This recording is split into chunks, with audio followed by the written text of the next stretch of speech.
Hello everyone. ఈరోజు మనం వర్తమాని భవ బుక్ లో నెక్స్ట్ టాపిక్ భయం యొక్క మూలం దానికోసం తెలుసుకుందాం. దీంట్లో ఉన్న క్వశ్చన్ ఏంటంటే, మనలోని ఉద్వేగపు బాధకు మూల కారణం భయమేనని మీరు మీరన్నారు. భయం అసలు ఎలా పుడుతుంది? ఎందుకని మానవ జీవితాల్లో అంత భ- ఎక్కువగా ఉంటుంది? పైగా కొంత మొత్తంలో ఈ భయం ఆరోగ్యకరమైన సర్వరక్షణ కోసం పనికొస్తుంది కదా. నిప్పు పట్ల భయం లేకపోతే దానిలో చేయి పెట్టి కాల్చుకుంటామేమో కదా.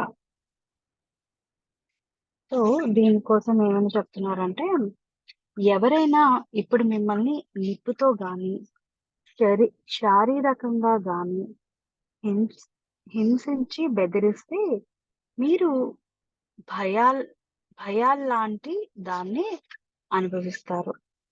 ఇది సహజంగా అపాయం నుండి వెనక్కు ముడుచుకుపోవడమే కానీ, ఇప్పుడు మనం మాట్లాడుకుంటున్న మానసిక భయపు స్థితి కాదు. వాస్తవానికి హఠాత్తుగా కలిగిన అపాయం నుంచి మానసిక భయపు స్థితి భిన్నమైనది. ఇది చాలా రకాలుగా వస్తుంది. చికాకు, ఆందోళన, ఆతృత, ఒత్తిడి, భయ భయంకరత్వం, అలవాట్లు, నరాల బలహీనత మొదలైనవి. ఇటువంటి మానసిక భయం ఎప్పుడు ఏదో జరగబోతున్న దాని గురించే కానీ, ఇప్పుడు జరుగుతున్న దాని గురించి మాత్రం కానే కాదు. మీరు ఇప్పుడు ఇక్కడ ఉంటే మీ మనసు ఎక్కడో భవిష్యత్తులో ఉంటుంది. ఇది ఆతృతపరమైన విరామాన్ని సృష్టిస్తుంది. శక్తివంతమైన అతి సాధారణమైన వర్తమాన క్షణంలో ఉండకుండా మనసుతో గుర్తుంచుకొని ఉంటే ఆతృత నిత్యం మీ వెంటే ఉంటుంది. మీరు ఎప్పుడు ఈ క్షణంతో సహకరించవచ్చు సహకరించవచ్చు, కానీ కేవలం మానసిక ఊహతో కలవలేరు. మీరు భవిష్యత్తులో ఉండలేరు. పైగా నేనింతవరకు ముందు చెప్పినట్లుగా మీరు మీ మనస్సుతో గుర్తుంచుకునేంత వరకు అహం మీ జీవితాన్ని నడిపిస్తుంది. దాని వికృత బుద్ధి మూలంగా ఎంత విస్తారమైన సంరక్షణ ప్రయత్నాలు చేసుకున్నప్పటికీ అ- అహానికి నిత్యం అభద్రతా భావం ఉండటం వల్ల అది ఎల్లప్పుడూ తనను తాను అపాయ స్థితిలోనే చూసుకుంటూ ఉంటుంది. అంటే ఎప్పుడు కూడా సెక్యూర్ గా ఫీల్ అవ్వద్దు అనమాట. ఎప్పుడైతే మనం ఆ ఆ బాధ శరీరం అన్న దాంట్లో ఎప్పుడైతే ఉంటూ ఉంటామో అలాగా, ఈ ఎప్పుడు కూడా మనం ఒక ఇన్సెక్యూరిటీ అన్న దీంట్లోనే ఎప్పుడు ఉంటూ ఉంటాం. దాని వల్ల ఏంటంటే ఒక కైండ్ ఆఫ్ భయం ఉంటది. ఇన్సెక్యూర్ గా ఉన్నామంటే ఆటోమేటిక్ గా ఒక భయం అనేది క్రియేట్ అవుతది. అంటే భవిష్యత్ అంటే భయం, ఇప్పుడు ఏం జరుగుతుంది అన్నది భయం. సో పాత అంటే ముందు అలా జరిగింది కదా, దాని వల్ల మనకు ఒక ఇన్సెక్యూరిటీ కైండ్ ఆఫ్ థింగ్ అనేది ఏదో క్రియేట్ అవుతుంది. అలానే ముందుకు కూడా వెళ్ళినప్పుడు అలానే భవిష్యత్ అన్న దాంట్లో కూడా ఒక ఇన్సెక్యూర్ ఫీలింగే ఉంటది. ఒక భయం అనేది కలుగుతూ ఉంటుందన్నమాట. సో ఇక్కడ 2 విషయాలు చెప్తున్నారు. మామూలుగా ఆ ఈ మెంటల్లీ అంటే కొన్ని విషయాల్లో ఇలా చేయకూడదు అని జాగ్రత్త తీసుకోవడం అనేది ఒక రకమైన ఆ కాషన్ తో ఉన్న భయం అది. ఇంకోటి ఏంటంటే మానసికంగా ఉన్న భయం, మెంటల్లీ, రైట్. సో మనం 2 వేరియేషన్స్ ఆఫ్ ఇవి ఉన్నాయి. సో మెంటల్లీ మనకున్న అంటే మైండ్ పరంగా ఉన్న భయంలోని ఈ చికాకులు, ఆందోళన, ఆతృత, ఒత్తిడి అవన్నీ కూడా ఆ దీంట్లోకి వస్తాయి అన్నమాట. ఓకే.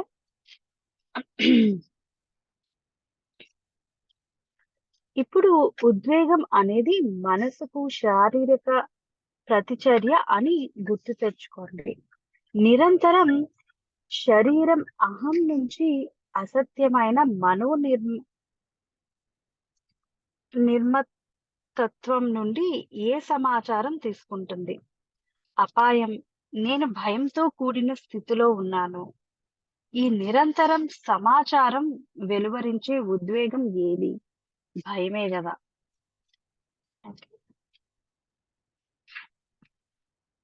భయానికి ఎన్నో రకాలు ఉన్నాయి.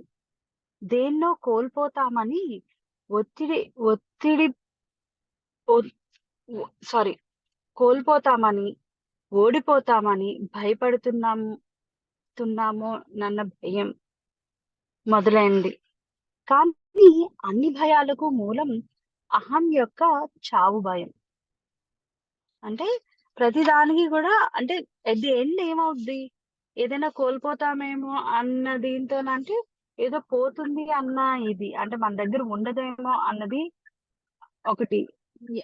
ఓడిపోతాము అనుకంటే మనం పెట్టిన ఎఫర్ట్స్ అన్నీ కూడా అలా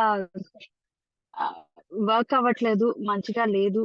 మన మీద మనం ఒక కాన్ఫిడెన్స్ అనేది మిస్ అవుతూ ఉండడం అనేది అదొకటి. అలానే చావు భయం. ఇది అన్నిటికన్నా డిఫరెంట్. ఆహ్, ఇంకా బాడీ బాడీ అన్న దాని మీద మనకెప్పుడూ కాన్సంట్రేషన్ అన్నది ఉంటూ ఉన్నప్పుడు, ఈ చావు అనే దాని మీద మనకి చాలా డీప్‌గా భయమనేది ఉంటది. ఎందుకంటే బాడీతో ఉన్నదొకటి, రిలేషన్స్ అనే అటాచ్‌మెంట్ అనేదొకటి. ఆహ్, అంటే, అంటే నేనింక ఇక్కడ ఈ భూమి మీద ఉండలేనేమో, ఇవన్నీ మిస్ అయిపోతానేమో అన్న కైండ్ ఆఫ్ ఫియర్స్ అన్న దీంతోని చావు అనే దాని మీద కూడా మనకి ఒక కైండ్ ఆఫ్ చాలా మంది ఎక్కువగా క్యారీ చేసేది ఏంటి అంటే, ఈ చావు అన్న భయం అనే దాన్ని కూడా చాలా డీప్‌గా క్యారీ చేస్తూ ఉంటారు. దానివల్ల ఆహ్, అంటే ఇఫ్ సపోజ్ కొన్ని థింగ్స్ ఆహ్, ఏదైనా చిన్నది అటు ఇటు అయినా సరే, అమ్మో! నాకేమైనా అయిపోద్దేమో, అమ్మో! వాళ్ళకేమైనా అయిపోద్దేమో, ఆ కైండ్ ఆఫ్ జోనే ఎక్కువగా ఉంటది. ఏమైనా అయిపోవడం అంటే ఏంటి? ఎండ్ ఆఫ్ ది డే అయ్యేదేంటి? చనిపోవడం అనేదే అవుతది. అంటే బాడీ వెకేట్ చేయడం అనేదే అవుతది. సో, ఇక్కడ మనకు అవగాహన దేని మీద రావాలి అంటే, నేను బాడీ ఒకటే గాదు, నేను ఆత్మని. ఆత్మ పరంగా ఉన్నప్పుడు ఆత్మ అంటే ఏంటి? What is next? చావు తర్వాత ఏమవుద్ది? అవన్నీ గూడా మనకు తెలియాలన్నమాట. దెన్ ఈ కైండ్ ఆఫ్ థింగ్స్ మీద మంచి అవగాహనొచ్చినప్పుడు వీటినన్నిటిని కూడా బయటికి రావడం కూడా అంతే ఈజీ అనేది అవుతదనమాట మనకి. ఒకటి ఇన్‌సెక్యూరిటీ అనేది బాగా ఉంటుంది. ఇంకోటి చావు భయం అనేది చాలా డీపెస్ట్ థింగ్ అన్నమాట. ఇంకా ఎటువైపు కూడా మనకి ఎళ్ళనివ్వకుండా చేసేది ఏంటంటే ఆ చావు భయం. దాన్ని బాగా అర్థం చేసుకోవాలి ఎప్పుడు గూడా. ఓకే. జస్ట్ గివ్ మీ ఎ మొమెంట్.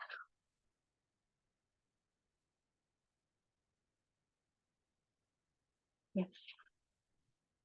అహానికి చావు ఎప్పుడూ చుట్టుపక్కల దగ్గరలోనే కనిపిస్తుంటుంది.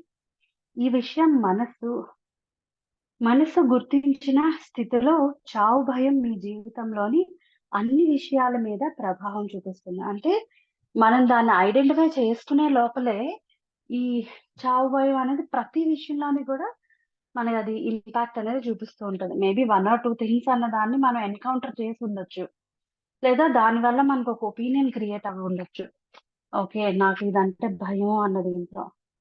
కానీ మనం దాన్ని ఐడెంటిఫై చేసుకొని ఆహ్, యెస్. ఈ దీంట్లోని నేనింకా ఆహ్, ఇలా ఫీల్ అవుతున్నాను. ఈ విషయంలో కూడా నాకు ఈ బాడీ పరమైన భయమనేది ఉంది అన్నది ఐడెంటిఫై చేసేసరికి చాలా లేట్ అవుద్దనమాట. అప్పటికే ఆహ్, మనం చాలా డీప్‌గా వెళ్ళిపోయి ఉండొచ్చు. ఉదాహరణకు సామాన్య విషయంగా కనిపించే ఒక వాదనలో తప్పనిసరిగా మిమ్మల్ని ఒప్పుకోవాలని అవతల వాడు తప్పుకోవాలనుకోవడం మీరు పోల్చుకుంటున్న మానసిక స్థితిని సంరక్ష్ సమరక్షించుకోవడం కూడా చావు భయం వల్లనే. అంటే మనం చెప్పేది అదే రైటు. అదే వేలో ఎళ్ళాలి. అని చెప్పడం అనేది కూడా లేదా నా మాటే నెగ్గాలి అని అనుకోవడం కూడా వన్ ఆఫ్ ది థింగ్ దానికి రిలేటెడ్ గానే వస్తుంది అంటున్నారు. అంటే అక్కడ కూడా అంటే మనం అంటే మన ప్రెజెన్స్ తెలియాలక్కడ అన్న కైండ్ ఆఫ్ దీంట్లోని. అంటే చావుకి దీనికి ఎలా రిలేటెడ్ అని అనుకున్నప్పుడు, మన మాట అనేది ఎప్పుడైతే నెగ్గడం, చేయడం అలాంటివి జరుగుతదో you feel that your presence is there. Right? ఆ విధంగా. మీరు ఒక మానసిక స్థితిలో మిమ్మల్ని గుర్తుంచుకొని, అది తప్పు అయినప్పుడు మనోనిర్మిత స్వీయ తలపు భయంకరమైన చావు భయంతో బెదిరి చనిపోవడం. దీని వల్లనే ఎన్నో యుద్ధాలు జరిగాయి. లెక్కలేనన్ని సంబంధాలు తెగిపోయాయి. ఒక్కోసారి మీ మనస్సు గుర్తుంచుకోవడం మానుకున్నారంటే, మీరు ఒప్పైనా, తప్పైనా మీ స్వీయ తత్వానికి ఏ భేదము ఉండదు. కనుక చూడండి ఇక్కడ ఈ పాయింట్ చాలా బావుంది. ఒక్క ఒక్కసారి మీ మనసు గుర్తుంచుకోవడం మానుకున్నారంటే, మీరు ఒప్పైనా, తప్పైనా మీ స్వీయ తత్వానికి ఏ భేదము ఉండదు. ఇక్కడ ఏం చెప్తున్నారు అంటే, మనస్సు గుర్తుంచుకోవడం అంటే మైండ్ పరంగా ఆలోచించినప్పుడే అంటే ఈ మైండ్ అనే దాన్ని ఎక్కువగా యూజ్ చేస్తూ దాని ప్రకారంగానే మనం వెళ్తూ ఉన్నప్పుడు ఏంటి అంటే, మనం దాన్ని డిఫరెన్షియేట్ చేస్తాం. అంటే ఇది గుడ్ అని, బ్యాడ్ అని డిఫరెన్షియేట్ చేస్తాము. అలానే ఇది ఇది టైమ్ అని, ఈ 5 మినిట్స్ అని, 10 మినిట్స్ అని అలా డిఫరెన్షియేట్ చేస్తాము. అలానే ఇది పాస్ట్ అని, ఫ్యూచర్ అని అలా డిఫరెన్షియేట్ చేస్తాం. ఎప్పుడైతే మనం ఆ విధంగా కాకుండా ప్రెజెంట్‌లో ఉండడం అనేది ఎప్పుడైతే చేస్తామో, అంటే ఆ జడ్జ్‌మెంట్ అనేది చేయకుండా ఉండగలుగుతామో, లేదంటే దాన్ని డిఫరెన్షియేట్ అంటే ఆహ్, డిఫరెంట్‌గా నేమ్ పెట్టి దాన్ని చూడడం అనేది ఎప్పుడైతే మనం మెల్లగా మానుకుంటామో, ఈ కైండ్ ఆఫ్ భయాలు అన్నవి మనం బయటికి రాగలుగుతామనమాట. కనుక తప్పనిసరిగా ఒప్పు అవ్వాలని ఒక ఒక రకమైన చైతన్య రాహిత దౌర్జన్యం ఇక ఉండదు. మీరు ఏమనుకుంటున్నారో, ఏమి అనుభూతి చెందుతున్నారో దాన్ని స్పష్టంగా తెలియజేస్తారు. కానీ అందులో ఏ విధమైన ఆవేశం గాని, స్వరక్షణ గాని ఉండదు. అప్పుడు మీ స్వీయ తత్వం మనస్సు నుంచి కాకుండా, మీలోని సత్యవంతమైన స్థానం నుంచి ఉద్భవిస్తుంది. మీలోని స్వరక్షణా తత్వాన్ని గమనించండి. దేన్ని సంరక్షిస్తున్నారు? చూడండి మళ్ళీ చదువుతున్నాను ఈ పాయింట్. ఇక్కడ ఏం చెప్తున్నారు అంటే, మీరు ఏమనుకుంటున్నారో, ఏమి అనుభూతి చెందుతున్నారో దాన్ని స్పష్టంగా తెలియజేస్తారు. ఓకే.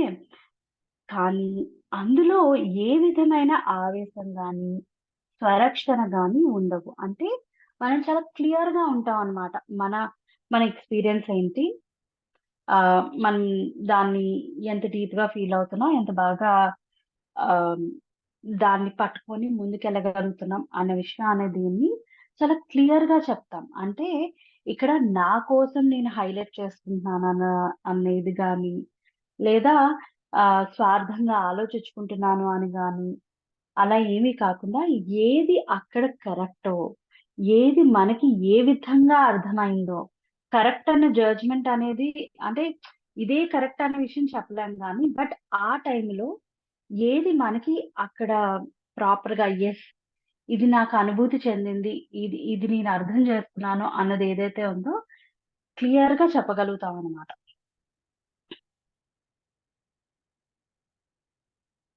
అప్పుడు మీ స్వీయ తత్వం మనస్సు నుంచి కాకుండా మీలోని సత్యవంతమైన స్థానం నుండి ఉద్భవిస్తుంది. అంటే మన మనస్సు అనేది కాకుండా అంటే మనం ఏదైతే అంటే దేర్ ఈస్ నో జడ్జ్‌మెంట్. ప్యూర్‌గా మనకేమనిపించింది, ఎలా అనిపించింది అనేది జస్ట్ అక్కడ పెడతాం అంతే. అది మనం డిఫరెన్షియేట్ చేసుకునే దీంట్లోని పాజిటివ్‌గా కావచ్చు, నెగెటివ్‌గా కావచ్చు whatever it is. Okay. But ఇక్కడ అంటే క్లియర్‌గా చెప్పగలుగుతామనమాట. ఇదే కరెక్ట్, ఇదే రాంగ్ అనే జడ్జ్‌మెంట్ ఏం కాదక్కడ. ఎందుకు అనేసంటే, మనకెప్పటికి తెలీదు what is right, what is wrong అనేది. ఓకే. బికాజ్ ఇప్పుడు కరెక్ట్ అనిపిచ్చింది.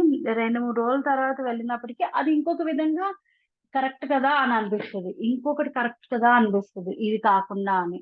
అంటే ఇంకా డీప్‌గా ఏదో ఉంది అనే విధంగా. సో, అందుకని ఎప్పుడు ఇదే కరెక్ట్ అన్న ఒపీనియన్ అనేది ఎప్పుడు కూడా క్రియేట్ చేసుకోకూడదు. మన కాన్షియస్‌నెస్ అనేది ఈ టైంకి ఇది ఏం చెప్తుందో ఆ అనుభూతిని తీసుకోవాలి, వదిలేయాలి.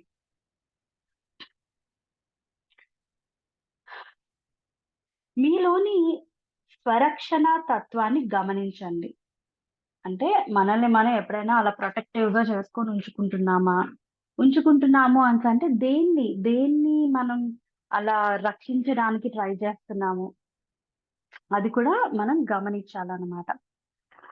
భ్రాంతి అయిన ఉనికి మనస్సులోని ప్రతిమనా? లేక కల్పిత జీవినా?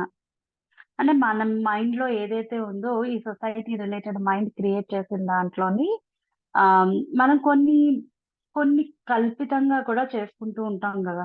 కల్పితంగా అనేసంటే ఓకే. ఇది ఇలా ఉంది అంటే ఇది కూడా ఇలా ఉండొచ్చు కదా! సో, అందుకని నేను ముందే ప్రికాషన్ తీసుకుంటాను. దాన్ దానివల్ల మన అండర్‌స్టాండింగ్ అనేది కొద్దిగా అటు ఇటుగా ఇదవ్వచ్చు. లేదా ఇంకా బాగా బ్రాడ్‌గా అవ్వచ్చు. Whatever it is. అలాంటి థింగ్స్ చేస్తూ ఉన్నప్పుడు కొన్నిసార్లు మనకి కొన్ని క్వెషన్స్ అనేవి రైజ్ అవ్వచ్చు. అంటే నా మనసులోని ఇది ఏదైతే ఉందో ఆ కాన్షియస్‌నెస్ అనేది ఏదైతే ఉందో నిజంగా ఉందా? లేదంటే నేను జస్ట్ ఇమాజిన్ చేసుకుంటున్నానా? అన్న విధంగా కూడా మనం కొన్ని క్వెషన్స్ ఏసుకుంటూ ఉంటాం అన్నమాట. అంటే మనం ఇంత డీప్‌గా ఇచ్చేస్తున్నా సరే మన మైండ్ ఏంటంటే ఆ ముందుకెళ్ళనివ్వకుండా లాగడానికి ఇవన్నీ కూడా చేస్తూ ఉండొచ్చన్నమాట. ఈ విధంగా మనసుని చైతన్యవంతం చేసి సాక్షిభూతులైనప్పుడు మీరు దానితో గుర్తుంచుకోరు. ఎప్పుడైతే మనం ఒక విట్‌నెస్‌గా ప్రతి దాన్ని జూస్తామో, మనం మనం డిఫరెంట్ వేస్‌లో ఎప్పుడు గుర్తుంచుకోమనమాట. ప్రెజెంట్ మొమెంట్‌లో దాన్ని ఎక్స్‌పీరియన్స్ చేస్తాము. వెంటనే మర్చిపోతాం, వదిలేస్తాం. మీ చైతన్యపు కాంతిలో చైతన్య రాహిత్యపు నమూనాలు వెంటనే కరిగిపోతాయి. ఇదే మానవ సంబంధాల్లో చిచ్చురేపే వాదనలకు అంతం. ఇతరులపై అధికారం బలహీన తత్వానికి మారువేషం. నిజమైన లోపాలను శక్తి లోపల ఉంది. అది ఇప్పుడు మీకు అందుబాటులో ఉంది. ఇప్పుడు అంటే కొన్ని విషయాలు మనం మాట్లాడుతూ ఉన్నప్పుడు మనం సాధన అనేది చేస్తూ మన లైఫ్‌లో ఈ నేర్చుకుంటున్న దాన్ని ఇంప్లిమెంట్ చేస్తూ ముందుకెళ్తున్నప్పుడు ఏంటంటే, మన మనకి అవసరం లేని థింగ్స్ అన్నీ మర్చిపోతూ ఉంటాం అన్నమాట. మర్చిపోతూ ఉండడం అంటే ఇంక అలా వానిష్ అయిపోతూ వస్తూ ఉంటాయి. ఎందుకంటే మనం మెడిటేషన్ చేస్తున్నప్పుడు ఫిల్టరేషన్ చేస్తూనే ఉంటాం కదా!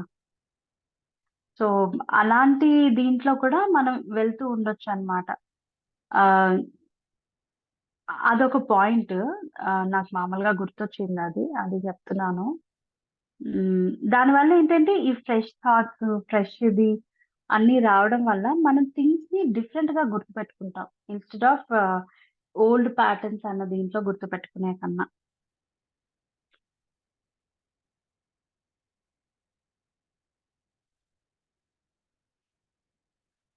ఓకే. అంటే ఒకళ్ళ మీద డిపెండెన్సీ గాని, అవన్నీ అనేది కాకుండా మన లోపలే ఆ శక్తి ఉంది. ఏదో రిలేషన్స్ ఉంటేనే నేను చాలా స్ట్రాంగ్‌గా ఉంటాను.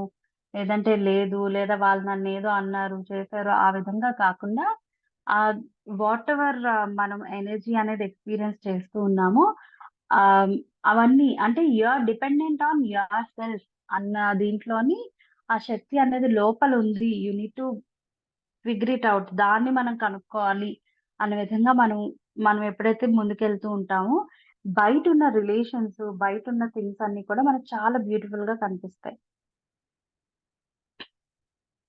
కనుక ఎవరైతే మనస్సుతో గుర్తుంచుకుంటారో, వారు ఉనికిలో ఉన్న అసలైన శక్తితో సంబంధం కోల్పోతారు.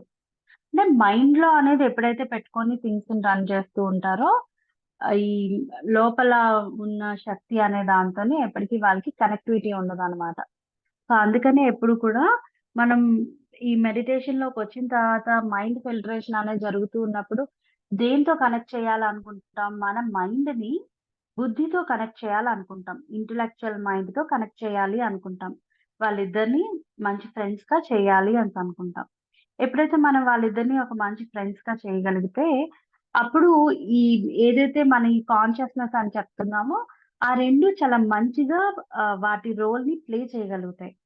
ఎప్పుడైతే మనం ఈ మైండ్ పరంగానే ఉండి, ఈ లాజికల్‌గానే థింక్ చేస్తూ ఉన్నాము అన్నప్పుడు, ఈ లోపల మన లోపల ఉన్న కాన్షియస్‌నెస్ అన్న కనెక్టివిటీ అనేది చాలా చాలా తక్కువుంటుందన్నమాట. భయాన్ని వారి ని వారి నత్య సహచరి ఓకే. నాట్య సహచరిగా కలిగి ఉంటారు. అంటే నిత్య సహచరి అనుకుంటా రాంగ్ పడింది ఇక్కడ. ఆహ్, మనసును జయించిన వారి సంఖ్య అతి తక్కువగా ఉంది. కనుక దాదాపు మీరు కలుసుకునే ప్రతి వ్యక్తి కూడా భయంతో జీవిస్తున్న వారేనని అనుకోవచ్చు. కేవలం భయం యొక్క తీవ్రతలో తేడాలుంటాయి. అది ఒకవైపు ఆతృత, విపరీతమైన భీతితోనూ, మరోవైపు ఏదో తెలియని బెడద బెడదల మధ్య ఊగిసలాడుతూ ఉంటుంది. ఈ రెండిట్లో ఒకటి విపరీతమైన రూపం దాల్చినప్పుడే చాలా మంది దాని ఉనికిని తెలుసుకుంటారు. అంటే అవన్నీ మన లోపలుంటాయి. ఎప్పుడైతే అవి ఒక సర్ఫేస్ లెవెల్‌లోకొస్తాయో, అప్పుడే మనకు తెలుస్తది. ఓకే. నేనక్కడున్నాననమాట. నాకీ విషయం అంటే భయమనమాట అనే విషయం మనం అప్పుడే తెలుసుకోగలుగుతాం. ఓకే. నెక్స్ట్ ఏంటంటే పరిపూర్ణత్వం కోసం అహం వెదుకులాట. అహంకారపు మనసు యొక్క కేంద్ర భాగంలోని ఉద్వేగపు బాధకు మరో దశ ఉంది. అదేంటి? అది కూడా బాగా కూరుకుపోయిన అపరాధ భావం లేదా అసంపూర్ణత. అంటే డీపెస్ట్ గిల్ట్ ఫీలింగ్. మనం ఏదో తప్పు చేస్తాము. మనం చేసి ఉండకపోవచ్చది. ఆహ్, ఏదో చేస్తాము. ఏదో నా వల్లే అయిపోయింది. నా వల్లే ఇది అన్న కైండ్ ఆఫ్ డీప్ గిల్ట్ అన్న దీంట్లోని అలానే ఆహ్, డిస్సాటిస్ఫాక్షన్ ఒకటి. సో, ఆ రెండిట్లో కూడా బాగా డీప్‌గా ఇన్వాల్వ్ అయ్యి ఉంటాం మనం. అది కూడా ఒక ఫ్యాక్టరు సంథింగ్ ఏదో ఆహ్, ఇ అది కూడా ఒక భయం అన్న కోవలోకి వస్తుందన్నమాట. కొంతమందికి ఇది స్పృహలో ఉంటుంది. మరికొందరికి ఉండదు. అది స్పృహలో లేకుంటే విపరీతమైన కోరికల రూపంలో పరోక్షంగా మాత్రమే భావిస్తారు. ఓకే. ఎప్పుడైతే అది ఒక సర్ఫేస్ లెవెల్‌లో లేకుండా ఉంటదో, మనం డైరెక్ట్‌గా దాన్ని ఎక్స్‌పీరియన్స్ చేయలేకపోవచ్చు గానీ, డిఫరెంట్ వేస్‌లో అంటే మన యాక్షన్స్‌లో అది కనిపిస్తూ ఉండొచ్చనమాట. ఓకే. దాన్ని దాన్ని ఫీల్ అవ్వలేకపోవచ్చు కానీ మనం చేసే యాక్షన్స్‌లో మనం వాటిని ఎక్స్‌పీరియన్స్ చేయొచ్చు. రెండింటిలో దేనిలో ఉన్నా సరే మానవులు తమలో భావిస్తున్న ఈ రంధ్రాన్ని పూడ్చడానికి తప్పనిసరిగా ఇతరమైన వాటితో గుర్తుంచుకుంటూ అహం తృప్తి చెందడం కోసం ఎన్నో వెంబడించడం మొదలుపెడతారు. దేన్నో వెంబడించడం మొదలుపెడతారు. అంటే ఆహ్, ఇక్కడ మనకి ఆ గిల్ట్ ఆ డిస్సాటిస్ఫాక్షన్ ఉన్న దీని నుండి దాన్ని ఎలా బయటకి రావాలో తెలియక they just want to look for some other options. ఇంకా ఆప్షన్స్ చూసి వాళ్ళని ఎంగేజ్ చేసుకోవాలి అని అనుకుంటూ వీటి నుండి భయపడి అంటే వీటిని పక్కన పెట్టి వాటి నుండి ఎలా బయటకి రావాలో ఫస్ట్ థింగ్ మనకు తెలీదు. ఇంకోటేంటంటే దాని నుండి బయటపడడానికని ఇంకేదో కావాలి, ఇంకేదో చెయ్యాలి అని చెప్పి దానికోసం అని చెప్పి ఎక్కువగా పరిగెడుతూ ఉంటాం అన్నమాట. సో, ఇక్కడ పెయిన్ భరిస్తూ ఉంటాము. అదేదో కావాలని అక్కడికి వెళ్తూ ఉంటాము. ఆ జర్నీ మనదో కాదో తెలీక మనం పైన కింద పడుతూ వి జస్ట్ ఎక్స్‌పీరియన్స్ థింగ్స్ అన్నమాట.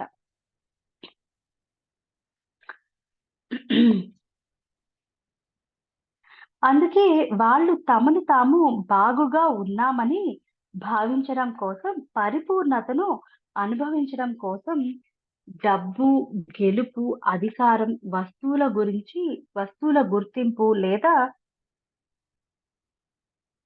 ప్రత్యేక సంబంధాల కోసం ఎంతో కృషి చేస్తారు. ఇవన్నీ దక్కించుకున్న తర్వాత కూడా ఆ రంధ్రం ఇంకా అలాగే ఉంటుంది.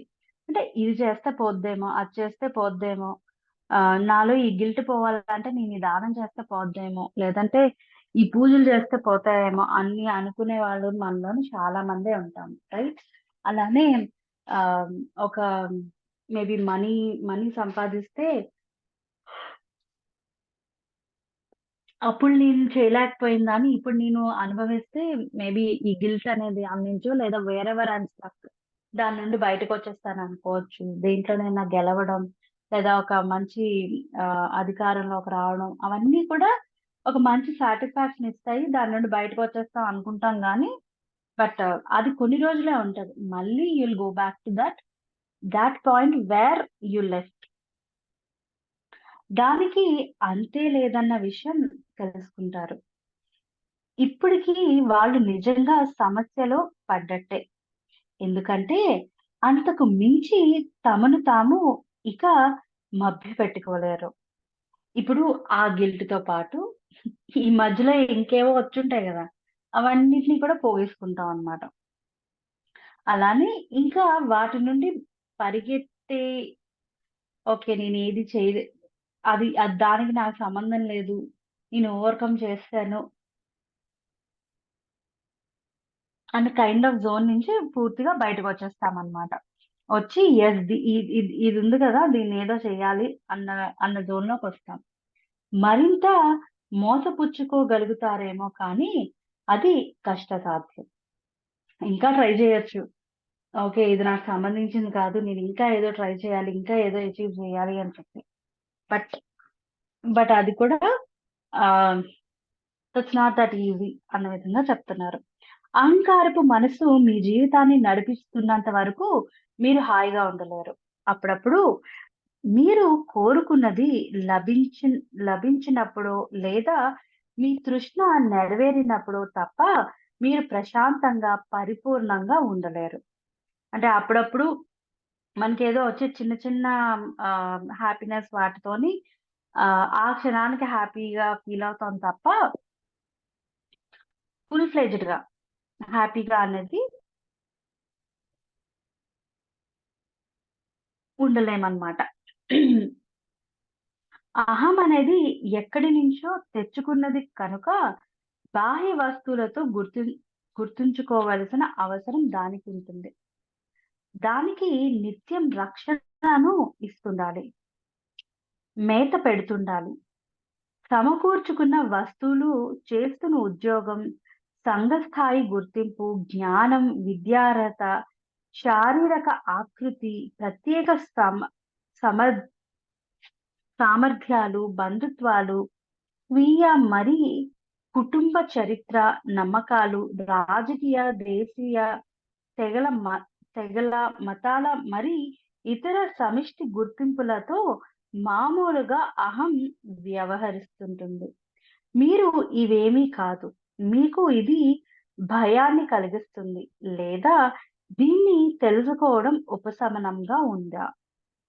ఇప్పుడో, తర్వాతో వీటిని మీరు త్యజించాల్సిందే. అంటే ఇప్పుడు తెలుసుకుంటే ఇమ్మీడియేట్‌గా చేస్తాము. లేదు అనేసంటే ఎప్పటికైనా సరే అవి చేయాల్సిందే. ఇప్పుడు ఓకే. నేను దాని నుండి బయటకొచ్చేసాను. నేనప్పుడు అలా ఉండేదాన్ని. ఇప్పుడు అలా లేను అనేసి అనుకుంటాం మనం. అప్‌గ్రేడ్ అయ్యాము అని చెప్పి. కానీ వెన్ యూ డోంట్ వర్క్ అంటే ఎక్కడైనా ఒక ప్లేస్‌లోని సెప్టిక్ అయింది అనేసంటే దాన్ని ప్రాపర్‌గా ట్రీట్ చేయాలి. ఓకే. ఇప్పుడు మానిపోయింది కదా! ఇంక అది నాకు మళ్ళీ రాదు అనేసంటే, మళ్ళీ దాని మీద ఏమైనా తగిలింది అంటే అది వెంటనే మళ్ళీ వస్తుంది. రైట్? సో, అది ఎన్ని ఇయర్స్ తర్వాతైనా సరే దాన్ని ప్రాపర్‌గా ట్రీట్ చేయలేదు అంటే అది మళ్ళీ వెంటనే బ్యాక్‌కొచ్చే అవకాశం అనేది ఎప్పుడూ ఉంటది. సో, అందుకని ఎప్పుడు కూడా రూట్స్ నుంచి మనం దేన్నైనా సరే తీయటానికి మనం ప్రయత్నించాలి.